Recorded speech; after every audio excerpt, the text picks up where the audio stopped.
Coordination compound हम लोग लेके चल रहे थे। कोऑर्डिनेशन कंपाउंड में क्या है, 3 टॉपिक हम कंप्लीट कर चुके हैं।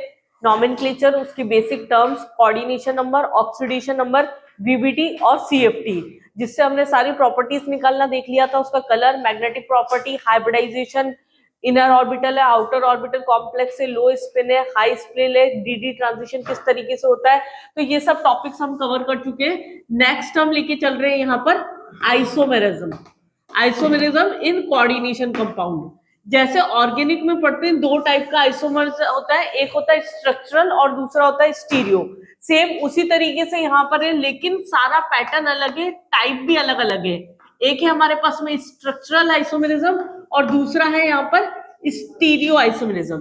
स्ट्रक्चरल आइसोमेरिज्म में क्या होता है कि पर्टिकुलर किसी या तो एटम की पोजीशन के अंदर चेंज हो रहा है, या वहां पर पोजीशंस जो हो रही है वो किसकी बदल रही है, कंपाउंड की बदल रही है। तो यहाँ क्या है, हमने इसको क्या किया, 5 पार्ट्स के अंदर क्लासिफाइड कर रखा है। फर्स्ट हम ले रहे हैं यहाँ पर लिंकेज, दूसरा लेके चल रहे हैं इसमें लिगेंड, तीसरा हम ले रहे हैं यहाँ पर कोऑर्डिनेशन, हाइड्रेट जिसको सॉल्वेट भी बोल रहे हैं, और नेक्स्ट आता है यहाँ पर लिगेंड आइसोमर्स। एटम की पोजीशन बदल रही है या फिर कोई ग्रुप की पोजीशन बदल रही है, उसको हमने क्या बोल दिया, स्ट्रक्चर। स्टीरियो मतलब क्या होता है, 3 डायमेंशनली, मतलब स्पेस में क्या चेंज हो रहा है, उसको हमने क्या बोल दिया यहाँ पर, स्टीरियो आइसोमेरिज्म बोल दिया। ये भी हमारे पास में 2 टाइप का है, एक होता है ज्योमेट्रिकल और दूसरा होता है ऑप्टिकल। ज्योमेट्रिकल और ऑप्टिकल, इन दोनों में बेसिकली क्या डिफरेंस है वो देखेंगे आगे। अभी इसके अंदर हमें यहाँ पर लेके चलनी है सिस ट्रांस वाली कंडीशन, और यहाँ पर डेस्ट्रोलिवो वो वाली कंडीशन जो होती है कंपाउंड ऑप्टिकली एक्टिव है या इनएक्टिव है। तो किस तरीके से कोऑर्डिनेशन कंपाउंड में आइसोमेरिज्म को आइडेंटिफाई करते हैं, कभी कभी डायरेक्ट स्ट्रक्चर देख के भी हम इसका आंसर बहुत इजीली बता सकते हैं। तो नेक्स्ट है यहाँ पर फर्स्ट स्टार्ट कर रहे हैं इसमें स्ट्रक्चरल आइसोमेरिज्म। स्ट्रक्चरल आइसोमेरिज्म में हम क्या बोल रहे हैं, या तो पोजीशन बदल रही है एटम की या आयन की पोजीशन बदल रही है। फर्स्ट इसमें लेके चलते हैं लिंकेज आइसोमर्स। एग्जाम्पल से समझते जाएंगे, नाम से ही पता पड़ जाते हैं इनको देख के कि कौन सा टाइप का आइसोमर फॉर्म हो रहा है। यहाँ किसी भी कोऑर्डिनेशन कंपाउंड में अगर डोनर एटम चेंज हो जाए, मतलब क्या हो गया हमारे पास में, अगर एम्बीडेंडेंट लिगेंड प्रेजेंट है किसी भी कंपाउंड में, तो वो क्या करेगा, यहाँ पर लिंकेज आइसोमेरिज्म शो कर देगा। कोई एग्जांपल बताओ एम्बीडेंडेंट लिगेंड का एग्जांपल। जैसे अगर कोई कॉम्प्लेक्स है हमारे पास CONH3 होल 5 ONO और यहाँ पर है Cl2, अगर नेक्स्ट कॉम्प्लेक्स के अंदर क्या हुआ, ये कंपाउंड के अंदर NO2 हमें पता है एम्बीडेंडेंट है, डोनर एटम अगर चेंज हो गया, ये क्या हो गया, NO2 हो गया, बाकी कॉम्प्लेक्स एज इट इज है। तो देखते ही पता पड़ता है लिंकेज का मतलब क्या हो गया, जब कोई भी लिगेंड अपना डोनर एटम चेंज कर ले, एक ही टाइप का हो, तो उसको हमें बोल देंगे लिंकेज आइसोमेरिज्म। देख के ही पता कैसे पड़ जाएगा, अगर किसी कॉम्प्लेक्स में एम्बीडेंडेंट लिगेंड प्रेजेंट होगा तो वो क्या करेंगे, लिंकेज आइसोमेरिज्म शो करेंगे आपस में। तो ये पहला था। स्ट्रक्चरल वाले पांचों बहुत इजी है, देखते से ही पता पड़ जाएंगे कि कौन सा शो करेगा किस टाइप का आइसोमेरिज्म। नेक्स्ट हमारे पास में सेकंड हम इसके अंदर लेके चल रहे हैं लिंकेज के बाद में ligand isomerism, hydrate isomerism. Second इसके अंदर लेते हैं हाइड्रेट आइसोमेरिज्म। हाइड्रेट या इसी को हम बोल रहे हैं यहाँ पर सॉल्वेट आइसोमेरिज्म। मस्ट कंडीशन क्या हो गई यहाँ पर, water as a ligand present होना ही चाहिए। ये एक नेसेसरी कंडीशन है कि वाटर एज अ लिगेंड होना ही चाहिए, लेकिन ऐसा जरूरी नहीं है कि जहां water as a ligand present होगा वह हमेशा वो क्या करेगा, हाइड्रेट आइसोमेरिज्म शो करेगा ही करेगा। ऐसा कोई कंपलसरी नहीं है यहाँ पर। ये क्या हो गया, अगर H2O है, होल 5 किया हमने यहाँ पर ब्रैकेट क्लोज, Cl2 एक H2O बाहर निकाला, यहाँ पॉसिबिलिटी थी हमारे पास में एक H2O बाहर निकाला और एक Cl जो होगा उसे हमने अंदर कर दिया। कुल मिला के हमें कंपाउंड के अंदर क्या है, कोऑर्डिनेशन कंपाउंड का जो भी नंबर होगा उसे मेंटेन रखना है। यहाँ एक कंडीशन और हो सकती है अभी कि H2O होल 4 हो गया, यहाँ पर Cl2 अंदर हो गया, Cl.H2O। एक क्लोरीन हम बाहर रखेंगे, इससे वैलेंसी सेटिस्फाइड, इस पे जो चार्ज होगा वो सेटिस्फाइड रखना है। और दूसरा हमारे पास में कोऑर्डिनेशन नंबर जो होगा वो क्या होना चाहिए, यहाँ पर फिक्स होना चाहिए। अगर 6 कोऑर्डिनेशन कंपाउंड से शुरू किया था तो चेंज करने के बाद में भी 6 आने चाहिए। पहला क्या लिया हमने इसके अंदर, लिंकेज आइसोमेरिज्म। कंडीशन क्या है उसकी, एम्बिडेंटेड लिगेंड प्रेजेंट होना चाहिए। नाइट्रो हो सकता है, एसिनाइट्रो हो सकता है, साइनाइट हो सकता है, आइसोसाइनाइट हो सकता है, सल्फेट हो सकता है, थायोसल्फेट हो सकता है, तो वो प्रेजेंट होनी चाहिए। सेकंड हम ले रहे हैं यहाँ पर हाइड्रेट या solvate, water as a ligand present होगा, लेकिन उसके साथ में बाहर कोई ना कोई काउंटर आयन प्रेजेंट होना चाहिए जिसके साथ वो अपनी पोजीशन चेंज कर सके, और इस तरीके से प्रेजेंट हो कि वो एक से ज्यादा हो। एक कम से कम काउंटर आयन हमें यहाँ पर मेंटेन फॉर्म में बाहर रखना होता है। ये सेकंड आइसोमेरिज्म था हमारे पास में। थर्ड लेके चलते हैं इसके अंदर, आयनाइजेशन। आयनाइजेशन का मतलब क्या हो गया, नाम से कुछ पता पड़ रहा है कि आयंस की पोजीशन जो होगी वो चेंज हो जाएगी। जैसे अगर हम कोई भी कॉम्प्लेक्स ले रहे हैं, यहां पर फॉर एग्जांपल हमने लिया CONH3 होल 5, यहां पर BrSO4 है। अब ये क्या है, दो तरह से बन सकता है कि NH3 है हमारे पास में होल 5, Br एक बार अंदर रख दें, SO4 बाहर रख दें, या ये कॉम्प्लेक्स ऐसे भी हो सकता है CONH3 होल 5 SO4 और Br जो हो गया वो यहां बाहर रख दिया। जब कभी भी किसी भी आयन की पोजीशन चेंज हो रही है किसी भी कॉम्प्लेक्स में, तो उसको हम क्या बोल रहे हैं यहाँ पर, आयनाइजेशन। जैसे Br जो था यहाँ एज ए लिगेंड था, SO4 यहाँ पर एज ए काउंटर आयन है, और यहाँ SO4 जो एज ए लिगेंड है और Br जो हो गया वो एज ए काउंटर आयन है। यहाँ पर अगर हम रिएक्शन करवा रहे हैं इसकी लाइक एक्वस BaCl2 के साथ, तो यहां पर क्या होगा, BaSO4 जो होगा वो as a white precipitate form हो जाएगा। और ऐसे ही अगर इसकी रिएक्शन कराई जा रही है इसके साथ में एक्वस AgNO3 के साथ, कौन किसके साथ में टेस्ट दे देता है, रिएक्शन कर देता है, वो एक अलग चीज है। तो यहाँ पर AgBr जो होगा वो क्या होगा, एज अ प्रेसिपिटेट फॉर्म हो जाएगा। और जब ये एज अ प्रेसिपिटेट फॉर्म हो रहा है तो यहाँ पर क्या होगा, पेल येलो प्रेसिपिटेट का फॉर्मेशन हो जाएगा। तो ये क्या हो गया, दोनों आयंस किस तरीके से डिस्टिंग्विश कर रहे हैं। सीधा देख के कैसे पता पड़ेगा कॉम्प्लेक्स के अंदर, जब भी काउंटर आयन और लिगेंड आयन अपनी पोजीशन चेंज कर ले तो उसको हमने क्या बोल दिया यहाँ पर, आयनाइजेशन आइसोमेरिज्म। तो ये 3 टाइप्स हो गए हमारे पास में। फर्स्ट लिया हमने लिंकेज, एम्बिडेंटेड लिगेंड प्रेजेंट होना चाहिए। सेकंड हाइड्रेट, जिसमें water as a counter ion के साथ में प्रेजेंट है, लिगेंड के साथ में काउंटर आयन के साथ में एक्सचेंज कर रहा है अपनी पोजीशन। और थर्ड लिया आयनाइजेशन, जिसके अंदर यहाँ पर आयन और काउंटर आयन जो है वो अपनी पोजीशंस को चेंज कर ले। नेक्स्ट आता है हमारे पास में यहाँ पर कोऑर्डिनेशन आइसोमेरिज्म।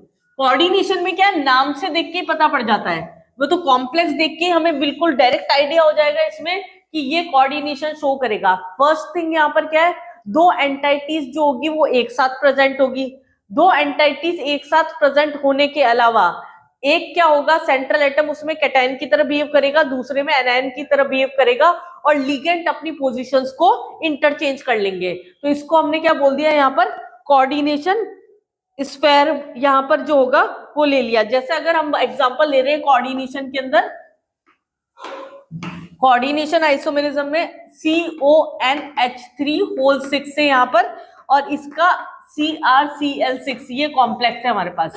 यहाँ क्या है हमारे पास में, central atom as a cation anion दोनों की तरह प्रेजेंट है, तो लिगेंड अपनी पोजीशन चेंज कर लेंगे। जैसे ही दिखा कंपाउंड में कि दो एंटाइटीज एक साथ प्रेजेंट है, मैक्सिमम टाइम वो क्या करेंगे, कोऑर्डिनेशन शो कर सकते हैं। जैसे Cr है, यहाँ पर NH3 जो होगा, यहाँ पर Cr इधर ले लो, तो यहाँ क्या हो गया NH3 होल 6, और ये क्या हो गया COCl6, ये तो ये दो टाइप के कॉम्प्लेक्स हो गए जब दो एंटाइटीज एक साथ प्रेजेंट है, एक में central atom as a cation है, एक में सेंट्रल एटम एज एनायन है, और वो अपने लिगेंड की पोजीशन को चेंज कर ले, तो उसको हमने क्या बोल दिया यहाँ पर, कोऑर्डिनेशन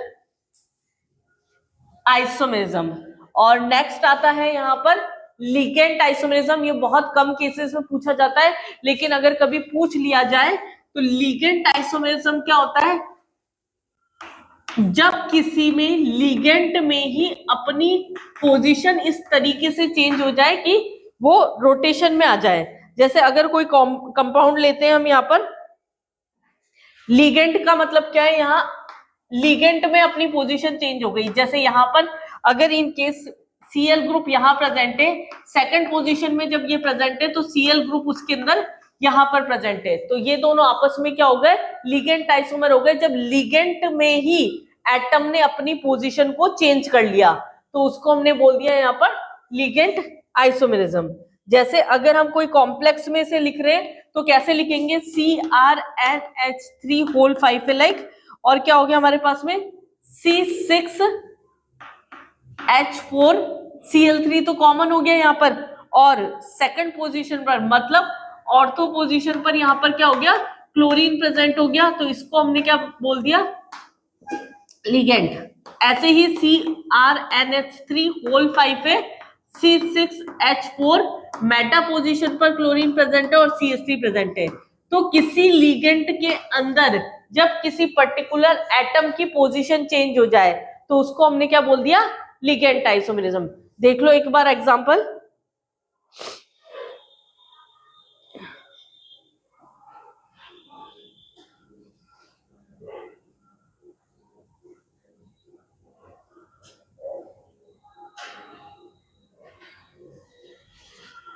हो गया। यहां देखें, एक बार वापस रिवाइज कर लो।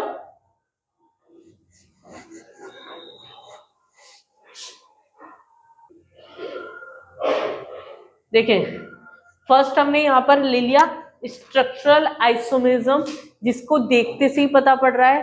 फर्स्ट कंडीशन क्या थी, लिंकेज की कंडीशन क्या है, एम्बिडेंडेंट लिगेंड प्रेजेंट होना चाहिए, डोनर एटम चेंज हो जाए। सेकंड हमने लिया हाइड्रेट, जिसके अंदर water as a ligand present है, वो काउंटर आयन के साथ अपनी पोजीशन चेंज कर ले। ऐसा जरूरी नहीं है वाटर प्रेजेंट है तो वो हमेशा हाइड्रेट करेगा ही करेगा, काउंटर आयन के साथ उसकी पोजीशन चेंज होने की पॉसिबिलिटी होनी चाहिए। थर्ड हमने लिया फिर उसके बाद में आयनाइजेशन। आयनाइजेशन के अंदर क्या है, काउंटर आयन और जो लिगेंड आयन है वो आपस में अपनी पोजीशन चेंज कर ले, और अगर रिएक्शन करने के बाद में अलग अलग रिएक्शन शो कर रहे हैं, कोऑर्डिनेशन नंबर सब में मेंटेन रहना चाहिए। फोर्थ हमने लिया कोऑर्डिनेशन आइसोमेरिज्म। कोऑर्डिनेशन देखते से ही पता पड़ता है, दो एंटाइटीज एक साथ प्रेजेंट है इस तरीके से कि central atom as a cation है और दूसरा central atom as a cation है, और वहां पर अपनी लिगेंड्स की पोजीशन चेंज कर ले, तो उसको हमने क्या बोल दिया, कोऑर्डिनेशन। और लास्ट लिया लिगेंड। रेयरली यूज होता है, जब किसी लिगेंड में एटम की पोजीशन चेंज हो जाएगी तो उसको हमने बोल दिया लिगेंड आइसोमेरिज्म। दूसरा हमारे पास आता है यहाँ पर स्टीरियो आइसोमेरिज्म। स्पेस के अंदर जब 3 डायमेंशनली किसी कंपाउंड में रोटेशन वाइज चेंज हो रहा है तो इसके अंदर हम फर्स्ट लेके चलते हैं ज्योमेट्रिकल। ज्योमेट्रिकल के अंदर सिस ट्रांस जो है कंडीशन, सिस ट्रांस सबको पता होगा शायद तक, ऑर्गेनिक वाला तो पता होगा। यहाँ पर क्या होता है, रेस्ट्रिक्टेड रोटेशन होता है। जैसे अगर दो ग्रुप यहाँ पर है प्रेजेंट, अगर ये दोनों एक को फिक्स रखा, दूसरा रेस्पेक्टिव अपनी पोजीशन चेंज कर लेता है। अगर सेम साइड प्रेजेंट होता है इसको सिस बोलते हैं, और अगर सेम साइड, अगर दोनों ग्रुप सेम नहीं प्रेजेंट है तो उसको हमने ट्रांस बोल दिया। तो ये हमारे पास में क्या हुई, दो कंडीशंस हुई। अब इसके अंदर क्या है, फर्स्ट हम लेके चलते हैं एग्जांपल से। कोऑर्डिनेशन नंबर क्या है 4 और कोऑर्डिनेशन नंबर 6, ये दोनों सबसे ज्यादा एग्जांपल्स चलते हैं यहाँ पर, या तो कोऑर्डिनेशन नंबर 4 है या कोऑर्डिनेशन नंबर 6 है। इसमें भी ध्यान रखना, जिसकी टेट्राहेड्रल ज्योमेट्री आ रही है, मतलब sp3 हाइब्रिडाइजेशन आ रहा है, वो कभी भी सिस ट्रांस शो नहीं करता, लेकिन स्क्वायर प्लेनर अगर किसी की ज्योमेट्री आ रही है तो वो स्क्वायर प्लेनर ये शो कर सकता है। और 6 वाले केस में तो हम सारे केसेस लेंगे, ऑक्टाहेड्रल ज्योमेट्री है वहां पर। अब फर्स्ट केस जैसे लिया, अगर हमने Ma2B2, M यहाँ पर क्या है, as a central atom consider कर रहे हैं, A2B2 यहाँ पर क्या है, एज अ लिगेंड प्रेजेंट है।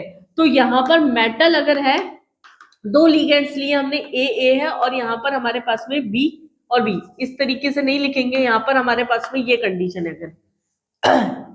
अगर ये अपनी पोजीशन चेंज कर ले, ए के सामने ए है और बी के सामने बी है, तो इसको हमने क्या बोल दिया, सिस्ट बोल दिया। लेकिन अगर यहाँ पर इस तरीके से कॉम्प्लेक्स है ए बी और ये क्या हो गया, बी ए हो गया, तो इसको हमने क्या बोल दिया, ट्रांस बोल दिया। तो इसको देख के समझ में आना चाहिए किसमें सिस्ट ट्रांस शो होगा, किसमें नहीं होगा। अब जैसे अगर मैंने कॉम्प्लेक्स बोला MA3B, क्या ये शो कर सकता है, नहीं करेगा।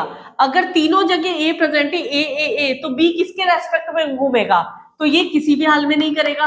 MA4 है, चारों सेम हो गए, तो ये भी किसी भी कंडीशन के अंदर सिस्ट्रा शो नहीं करेगा। तो हमें कॉम्प्लेक्स देख के पता पड़ना चाहिए। अगर MA2BC है तो MA2BC अगर ये है तो ये भी नहीं करेगा, ये कर देगा। कैसे करेगा, MA अगर हमने ले रखा है यहाँ पर, यहाँ ले लो, चेंज कर दो BC, ये पोजीशन चेंज कर दो, यहाँ पर A पहले सामने था, यहाँ पर C ऊपर चला गया, A यहाँ पर आ गया, तो ये क्या हो गया, ट्रांस कंडीशन हो गई और ये सिस कंडीशन। ध्यान रखना MA2B2 है तब भी दो ही बन रहे हैं, MA2BC है तब भी दो ही बन रहे हैं। एक क्वेश्चन जो बहुत ज्यादा आता है यहाँ पर MABCD वाला, अगर चारों लिगेंड चेंज है, कोऑर्डिनेशन नंबर 4 है, स्क्वायर प्लेनर अगर इसकी ज्योमेट्री है, तो उस केस के अंदर क्या होगा, यहाँ पर ये क्या बना लेता है, 3 आइसोमर बना लेगा सिस ट्रांस में, एक को फिक्स रख के बाकी रोटेशन कर देंगे।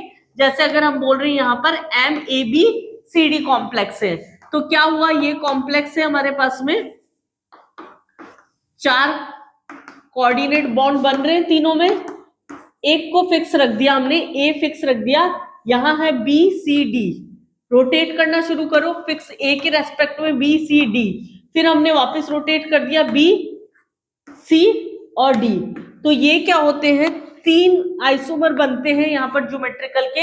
ये केस याद रखना, किसी भी कॉम्प्लेक्स में अगर सेंट्रल एटम के साथ में 4 लिगेंड प्रेजेंट है तो वो हमेशा 3 GI फॉर्म करता है। ये डायरेक्ट इंटीजर बेस में भी पूछा जा सकता है, डायरेक्ट कंपाउंड पूछा जा सकता है। ये तो ये क्या, कौन सा केस चल रहा है अभी हमारे पास में, केवल 4 वाला केस चल रहा है जहां पर टेट्राहेड्रल कॉम्प्लेक्स प्रेजेंट है। तो उस केस के अंदर हमारे पास शो नहीं करेगा, अगर स्क्वायर प्लेनर है तो उसके अंदर कोऑर्डिनेशन शो कर देगा। अगर कहीं पर भी बाइडेंटेड लिगेंड आ जाता है, बाइडेंटेड का मतलब क्या हो गया, एक बार में 2 कोऑर्डिनेट बॉन्ड बना रहा है, जैसे मेटल के साथ में एक साथ में 2 कोऑर्डिनेट बॉन्ड हो गया, कोऑर्डिनेशन नंबर 4। तो ये कब करेगा, कब नहीं करेगा, अगर ये प्रॉपरली सेम टाइप का है। जैसे अगर हम बोल रहे हैं यहाँ दोनों तरफ से कोऑर्डिनेट बॉन्ड बन रहा है, तो ये कभी भी नहीं करेगा ऐसे। तो जैसे अगर हम बात कर ली यहाँ पर, अगर हमारे पास कोई भी सेंट्रल एटम है उसके साथ ऑक्सिलेटो प्रेजेंट है, तो ये नहीं करेगा, क्योंकि दोनों तरफ से स्ट्रक्चर जब बनाएंगे तो क्या होगा, COO माइनस, ये यहां से देगा, डबल बॉन्ड है यहाँ पर ये है, ये देगा। अगर इसको रोटेट भी कर देंगे एक साइड से तो भी कोई फर्क नहीं पड़ेगा दूसरे के रेस्पेक्ट में। तो अगर सिमेट्रिकल बाइडेंटेड लिगेंड है तो वो कभी भी GI नहीं शो करेगा कोऑर्डिनेशन नंबर 4 में। लेकिन अगर अनसिमेट्रिकल लिगेंड है तो उस कंडीशन में वो GI शो कर सकता है। अनसिमेट्रिकल का एग्जांपल देख लेते हैं हम एक बार पहले। अगर कॉम्प्लेक्स के अंदर कोई अनसिमेट्रिकल लिगेंड है, जैसे अगर हमारे पास में है यहाँ PTGLY होल ट्वाइस, ये है अगर कॉम्प्लेक्स, स्ट्रक्चर क्या है यहाँ पर इसका, अगर हम कॉम्प्लेक्स देख रहे हैं इसमें PT, यहाँ पर O negative, C double bond O, CH2 NH2, ये हमारे पास स्ट्रक्चर होता है। यहाँ ये डोनर एटम है। अब ये पोजीशन, ये अनसिमेट्रिकल अगर है तो ये तो पोजीशन चेंज कर सकते हैं। यहाँ पर क्या हुआ, O नेगेटिव यहाँ पर आ गया, ये रोटेट इस तरीके से हो गया, डबल बॉन्ड O NH2, यहाँ पर CH2 और NH2, ये लिगेंड है। इसने अपनी पोजीशन अगर चेंज कर दी, एक फिक्स रख के दूसरा रोटेट कर दिया अगर, तो अनसिमेट्रिकल अगर बाइडेंटेड लिगेंड है, कोऑर्डिनेशन नंबर 4 है, तो उस कंडीशन के अंदर वो जीआई सिस्टर शो कर देगा, वरना नहीं करेगा। नेक्स्ट इसमें लेते हैं सेकंड केस, कोऑर्डिनेशन नंबर 6 वाला, जिसके अंदर क्या है हमारे पास ऑक्टाहेड्रल कॉम्प्लेक्स आ रहे हैं। ठीक है, ऑक्टाहेड्रल कॉम्प्लेक्स के अंदर क्या होगा, ऑक्टाहेड्रल कॉम्प्लेक्स में बहुत सारे एग्जांपल्स आ जाएंगे, जैसे MA56 है, B है, किसी हाल में नहीं करेगा, लेकिन उसके बाद से शुरू करें MA4B2 है, जैसे कर देगा, आराम से करेगा। 6 लिगेंड है ये, जैसे 1 2 3 4 लिगेंड है और दोनों सेम टाइप के लिगेंड एक साइड में प्रेजेंट है। और अगर वो एक्साइल पोजीशन छोड़ के इक्वेटोरियल पोजीशन छोड़कर एक्साइल पोजीशन पर आ जाते हैं, अगर बी यहाँ पर इस तरीके से प्रेजेंट है, तो ये क्या हो गया, अलग अलग हो गए, तो ये क्या हो गया, सिस हो गया, और दूसरा क्या हो गया यहाँ पर ट्रांस हो गया।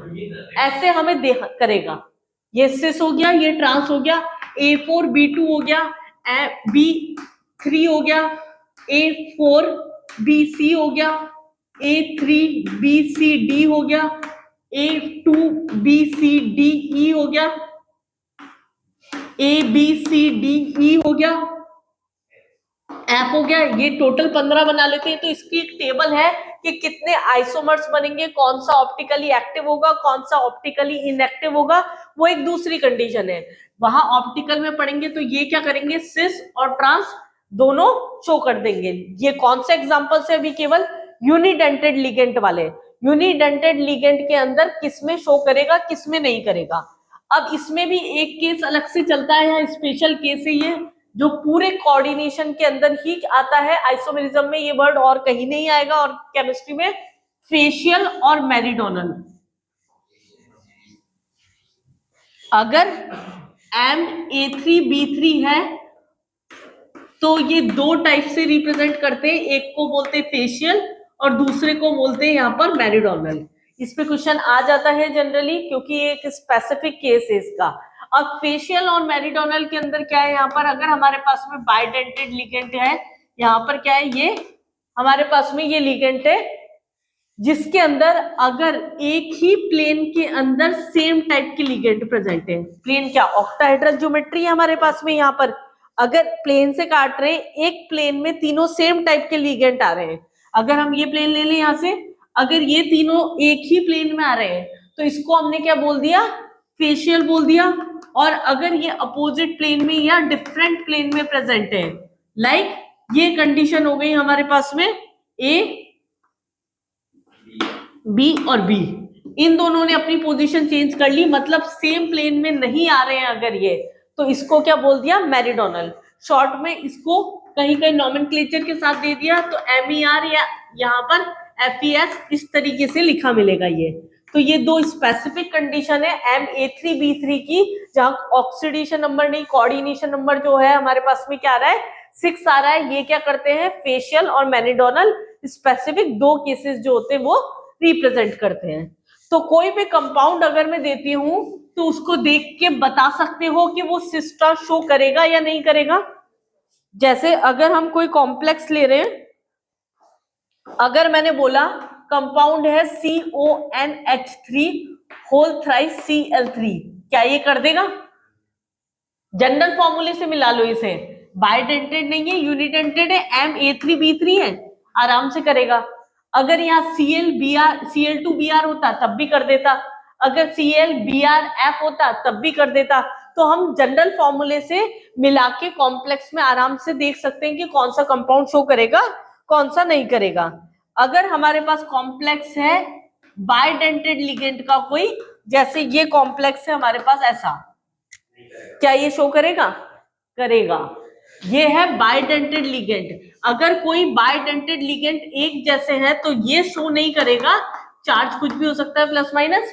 अगर बाइडेंटेड तीनों सेम है तो उसको कहाँ रोटेट करोगे, तीनों फिक्स हो गए अपनी पोजीशन पर। लेकिन अगर जैसे इस तरह की कंडीशन है, कोबाल्ट है, EN है, अगर मैं बोल रही हूँ एक बार EN प्रेजेंट है, दो कोऑर्डिनेट बॉन्ड बनाएगा एक बार में, ऐसे ही EN यहाँ पर क्या करेगा, दो कोऑर्डिनेट बॉन्ड बनाएगा और दो Cl यहाँ प्रेजेंट है। ये क्या हो गया, सिस कंडीशन हो गई इसकी। लेकिन अगर इस तरीके से प्रेजेंट है, ये Cl यहाँ पर इस तरीके से, En यहाँ ऐसे प्रेजेंट है, En क्या है यहाँ पर इस तरीके से प्रेजेंट है, तो इसको हमने क्या बोल दिया, मेरिडोन, ये सॉरी सिस ट्रांस, ये क्या हो गई, सिस कंडीशन हो गई, और ये क्या हो गई, ट्रांस कंडीशन। ये याद रखना कंडीशन सिस ट्रांस कैसे बन रहा है, क्योंकि अभी जब नेक्स्ट हम यहाँ पर ऑप्टिकल आइसोमर्स पढ़ेंगे तो उसमें ये कंडीशन भी काम आएगी कि जो ट्रांस होता है वो ऑप्टिकली एक दूसरे की मिरर इमेजेस होने की वजह से शो करता है या नहीं करता। तो उसमें स्पेसिफिक एक ही एग्जांपल में दो कंडीशंस बैठ जाती है कि एक तो ऑप्टिकली एक्टिव होगा, एक नहीं होगा, मतलब वो ऑप्टिकल आइसोमर शो करेगा या नहीं करेगा। ऐसे ही अगर हम बोल रहे हैं MAA अगर हमारे पास में है और BC है तो क्या ये कर देगा, यहाँ तो क्या है कोऑर्डिनेट, अभी तो BCDE लेना पड़ेगा ट्वाइस, ये कर देगा, ये भी कर देगा, सेम साइड रख लो, BC है बीच में चेंज कर लो तो वो भी क्या करेगा, शो कर देगा। तो GI के सारे केसेस देख के हमें बहुत इजीली पता पड़ना चाहिए, कोई भी ऐसी पोजीशन बैठ रही है जिसमें चेंज होने के बाद में वो नहीं बन पा रहा है, पोजीशन चेंज नहीं कर पा रहा तो वो नहीं करेगा, अदरवाइज वो कर देगा। अगर हम थोड़ा सा इसे समराइज फॉर्म में बात करें तो दो कंडीशंस पढ़ी हमने यहाँ पर, एक तो हमारे पास में क्या था, कोऑर्डिनेशन नंबर क्या था यहाँ 4 था, और कोऑर्डिनेशन नंबर क्या था 6 था। कोऑर्डिनेशन नंबर अगर 4 है तो टेट्राहेड्रल कॉम्प्लेक्स अगर आ रहा है तो कभी भी नहीं करेगा, अगर स्क्वायर प्लेनर ज्योमेट्री आ रही है तो हमें चेक करना पड़ेगा, उसमें MA4 कभी नहीं करेगा, MA3 भी कभी नहीं करेगा, MABCD कर देगा, A2 B2 कर देगा, MA2 BC भी कर देगा, और अगर कोई बाइडेंटेड लिगेंड है लाइक इस तरीके से तो वो कभी नहीं करेगा।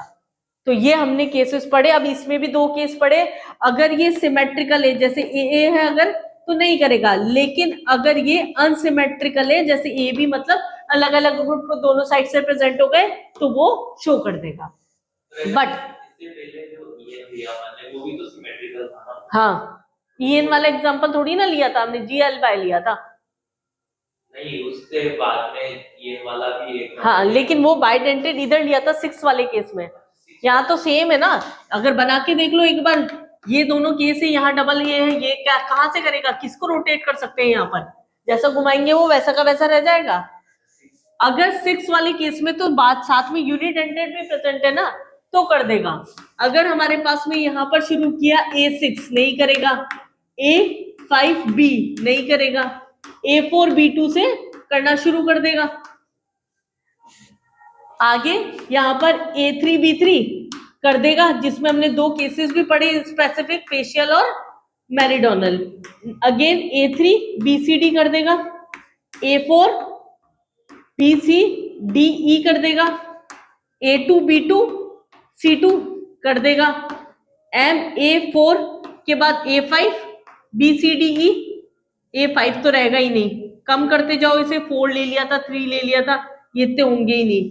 अगर ये लिया है तो यहाँ पर 2 लो, अगर DE लिया है तो 6 कोऑर्डिनेशन नंबर रखना है तो फिर 2 लेना पड़ेगा, ABCDEF ये कर देगा। तो हमें देखते से कॉम्प्लेक्स पता पड़ना चाहिए बहुत आराम से कि वो GI शो करेगा या नहीं करेगा। अब नेक्स्ट इसके बाद में जो थर्ड है वो क्या आता है यहाँ पर, ऑप्टिकल आइसोमेरिज्म। नेक्स्ट स्टार्ट करते हैं यहाँ पर ऑप्टिकल आइसोमर्स। ऑप्टिकल आइसोमर्स क्या होते हैं, अगर हम ऑर्गेनिक के टर्म में बात कर रहे हैं, जब भी प्लेन पोलराइज्ड लाइट हम किसी भी कंपाउंड से पास करते हैं तो आइदर वो क्लॉकवाइज या एंटी क्लॉकवाइज मूव कर सकती है, ऑप्टिकली एक्टिव होंगे या फिर ऑप्टिकली इनएक्टिव होंगे, उनको हम क्या बोलते हैं, ऑप्टिकल आइसोमर्स। तो यहाँ पर हमने दो केस पढ़ रखे हैं, डेस्ट्रो और लिवो। क्लॉकवाइज मूव करता है तो क्या होते हैं, डेस्ट्रो होते हैं, और एंटी क्लॉकवाइज मूव करता है तो लिवो होते हैं। और साथ में कुछ कंडीशंस और लगती हैं यहाँ पर, कायरल सेंटर जो कि यहाँ पर देखना नहीं है, तो हम क्या देखेंगे यहाँ पर, सिमेट्री से, plane of symmetry, axis of symmetry या सेंटर ऑफ सिमेट्री प्रेजेंट है नहीं, कॉम्प्लेक्स है तो हमें प्लेन ऑफ सिमेट्री से देखना पड़ेगा कि compound plane of symmetry present ही नहीं, दोनों एक दूसरे की मिरर इमेजेस होती है और नॉन सुपर इम्पॉसिबल होते हैं।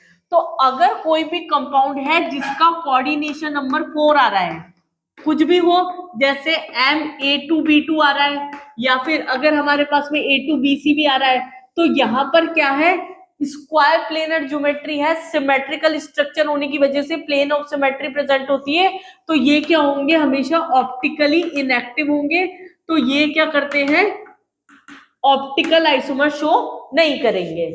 सिमिलरली अगर कोऑर्डिनेशन नंबर हमारे पास में 6 है, अगर कोऑर्डिनेशन नंबर यहाँ पर 6 है, तो उस कंडीशन के अंदर क्या होगा, यहाँ पर MA3B3, यहां पर भी क्या है, सिमेट्री प्रेजेंट है। फेशियल मेरिडोनल केस के अंदर यहाँ पर क्या है, प्लेन से काट रहे थे, अगर सिमेट्री प्रेजेंट है तो उस कंडीशन में भी वो ऑप्टिकली क्या हो जाएंगे, इनएक्टिव हो जाएंगे। सिमिलरली A4B2 है, ये भी क्या होंगे, ऑप्टिकली इनएक्टिव हो जाएंगे। MB यहाँ पर ले रहे हो A2B2C2, ये सब क्या हो गए, ऑप्टिकली इनएक्टिव होते हैं सिमेट्रिकल होने की वजह से। तो इन सब के केसेस के अंदर तो ऑप्टिकल आइसोमेरिज्म होगा ही नहीं। हम कहां से देखना शुरू करेंगे, मतलब कोऑर्डिनेशन नंबर 4 में तो बिल्कुल ही हटा दो।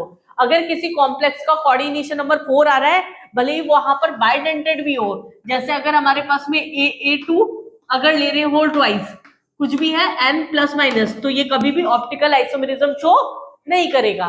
लेकिन अगर हमारे पास में किसी कॉम्प्लेक्स के अंदर जैसे अगर कोई है यहां पर whole thrice n plus minus, ये कर देगा। देखने में क्या लगता है, सारा सिमेट्रिकल है तो कोई आइसोमेरिज्म नहीं होगा, लेकिन यहाँ पर क्या है, सिमेट्री ही प्रेजेंट नहीं है, तो इस केस के अंदर यहाँ पर क्या करेगा, असिमेट्रिकल होने के कारण ये क्या करेगा, एक दूसरे की मिरर इमेजेस बन रही है। अगर हम इसे फॉर्म कर रहे हैं तो ये क्या हो गई, एक दूसरे की यहां से बना रहे हैं अगर, तो ये क्या हो गया, सिस, ये क्या हो गया, डी हो गया, ये क्या हो गया, एल हो गया, ये क्या हो गया, एक दूसरे की मिरर इमेजेस बन रही है, नॉन सुपर इमेज इम्पॉसिबल है, यहाँ पर अनसिमेट्रिकल होने की वजह से प्लेन ऑफ सिमेट्री एब्सेंट है, तो ये क्या करेगा, ऑप्टिकल आइसोमेरिज्म शो कर देगा। सिमिलरली अगर हमारे पास में यहाँ पर हम ले रहे A2B2, ये केस ले लिया, अगर इसका मतलब यहाँ पर कंडीशन क्या हुई, ये कंडीशन हुई, यहां पर भी यहाँ क्या ले लिया हमने, Cl की जगह कोई B लिख लो, यहाँ पर ये कंडीशन है B और B। तो यहां इस केस के अंदर क्या होगा, बीच में अगर हमने इसे डाला, ये तो क्या करेगा, DL शो कर देगा आराम से। तो मतलब सिस जो होगा, इसका सिस फॉर्म जो होगा वो क्या करेगा, ऑप्टिकल आइसोमर शो करता है, लेकिन इसी का ट्रांसफॉर्म जो होगा वो क्या करेगा, ऑप्टिकल आइसोमर शो नहीं करेगा। क्यों नहीं करेगा इसका ट्रांसफॉर्म, अगर मैं यहाँ पर ही नेक्स्ट इसी में ट्रांसफॉर्म बना रही हूँ, इसका मतलब क्या हो गया, दोनों बी सेंटर में यहाँ पर, और ये हमारे पास में लिगेंड इस तरीके से प्रेजेंट है, दोनों तरफ से क्या होगा, एक ही कंडीशन होगी ट्रांसमिट, एक दूसरे की क्या होगी, ये कैसे घुमाओगे, मिरर इमेजेस ही होंगी। अगर ये मिरर इमेजेस है और सुपर इम्पॉसिबल है, इसका मतलब ये क्या हो गए, ऑप्टिकली इनएक्टिव हो गए, तो ये शो नहीं करेगा। एक ही कॉम्प्लेक्स है दोनों, लेकिन एक सिस फॉर्म है, एक ट्रांसफॉर्म है। अभी अभी मैंने जीआई में बताया था कि ये ऑप्टिकल में काम आएगा कॉन्सेप्ट, यहाँ पर क्या है, ये शो नहीं करेगा, जबकि ये जीआई, ये एक बहुत इंपॉर्टेंट क्वेश्चन है, मेंस में एडवांस में बहुत बार रिपीट हुआ क्वेश्चन है। कॉम्प्लेक्स दे रखे हैं 4, हमें बाकी तो देख के समझ में आ जाते हैं, एक ही कंपाउंड जिसका सारा फॉर्मूला सेम है, लेकिन एक सिस एक ट्रांस है, तो इसमें ध्यान रखना, सिस वाला शो करता है, ट्रांस वाला नहीं करता। एक दूसरी ट्रिक और है ऑप्टिकल आइसोमेरिज्म की, कोई भी कॉम्प्लेक्स चेक करने से पहले देखो कोऑर्डिनेशन नंबर 4 है क्या, 4 है तो उसे वैसे ही हटा दो, और अगर 6 है तो सबसे पहले ढूंढो सारे यूनिडेंटेड है तो उसको वैसे भी हटा दो। अभी देखा सिमेट्री प्रेजेंट होने की वजह से वहां पर ऑप्टिकल आइसोमेरिज्म शो नहीं होता। दूसरी केस बाइडेंटेड लिगेंड ढूंढो, अगर बाइडेंटेड है और कोऑर्डिनेशन हमारे पास आ रहा है 6, तो उस केस में हमेशा ज्यादातर ऑप्टिकल निकलेगा। जैसे अगर हमारे पास में केवल ट्रांस वाला केस है उसमें नहीं निकल रहा, बाकी सब में निकलता है। ऐसे ही अगर हमारे पास में कोई लिगेंड है जिसका 6 है टोटल, वो नहीं करेगा, लेकिन एक ऑप्टिकल आइसोमर्स में ही एक केस है EDT है, मेटल के साथ अगर EDTA प्रेजेंट है तो ये क्या करता है, ऑप्टिकल आइसोमेरिज्म शो कर देता है। कॉम्प्लेक्स टॉपिक है कोऑर्डिनेशन कंपाउंड में, ये जो आइसोमेरिज्म है पूरा, लेकिन अगर स्टेप वाइज इसे रिवाइज करते हुए करोगे ना तो बहुत आराम से हमें ये इजीली देख के, कंपाउंड देखते से ही पता पड़ जाएगा कि कौन से कंपाउंड के अंदर किस टाइप का आइसोमेरिज्म प्रेजेंट होगा, कौन से टाइप में कौन सा नहीं होगा। जैसे अगर मैं कोई भी क्वेश्चन दे रही हूं यहां पर अगर मैंने बोला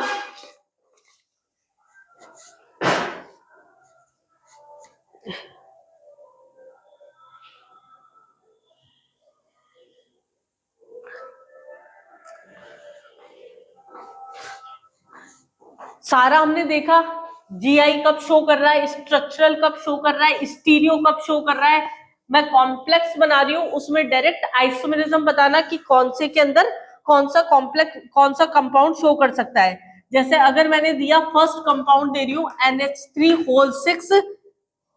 CrCN6, ये इसके साथ में दूसरा कॉम्प्लेक्स दे रखा है CrNH3 एंड COCN6, ये आपस में क्या होंगे, कोऑर्डिनेशन। देखते से ही पता पड़ रहा है, कुछ नहीं सोचा हमने, बिना सोचे समझे आंसर दे दिया। दो एंटिटीज एक साथ है, एक कैटायन है सेंट्रल एटम, एक एनायन है, दोनों ने अपने लिगेंड की पोजीशन चेंज कर ली, दैट मींस क्या हो गया हमारे पास में, ये क्या हो गया, कोऑर्डिनेशन हो गया। दूसरा कॉम्प्लेक्स दे रही हूं यहां पर COPY whole twice H2O whole thrice Cl, और इसके साथ में दे रखा है COPY whole twice H2O whole twice Cl2 Cl.H2O। एक मिनट, क्लोरीन एक में कम होगा शायद तक, रुको, यहाँ पर Cl2 और है, इन दोनों में आपस में क्या हो गया, हाइड्रेट आइसोमेरिज्म हो गया। नेक्स्ट कॉम्प्लेक्स क्या है यहाँ पर, आयन वाला, मतलब अगर मैं बोल रही हूँ कॉम्प्लेक्स है हमारे पास में COEN whole twice Cl2 plus, ये क्या करेगा, मतलब कौन क्या क्या कर सकता है, क्या ये स्ट्रक्चरल में से कोई सा भी करेगा, स्ट्रक्चर में से कुछ भी नहीं करेगा। कैसे करेगा, लिंकेज नहीं कर रहा, लिगेंड नहीं कर रहा, उसके बाद हाइड्रेट नहीं कर रहा, कोऑर्डिनेशन नहीं कर रहा, तो स्ट्रक्चरल तो नहीं करेगा। अगर हम बात कर रहे हैं जीआई की, तो सेंटर फॉर्मूला क्या हो रहा है, MA2AA2 होल ट्वाइस, ये था, तो ये क्या करेगा, सिस ट्रांस कर देगा, कर देगा, तो जीआई भी शो कर रहा है, तो ये क्या हो गया, जीआई शो कर रहा है। और ऑप्टिकल में तो हमने पढ़ाई है अभी, कोऑर्डिनेशन नंबर अगर हमारे पास में 6 है और उस कंडीशन के अंदर बाइडेंटेड लिगेंड के साथ भी लिगेंड प्रेजेंट है, तो वो क्या करेगा, करेगा ही करेगा। यहाँ पर इसमें क्या होगा, सिस वाला जो करेगा और ट्रांस वाला नहीं करेगा, लेकिन केवल कॉम्प्लेक्स दे रखा है तो वो आंसर क्या होगा, करेगा।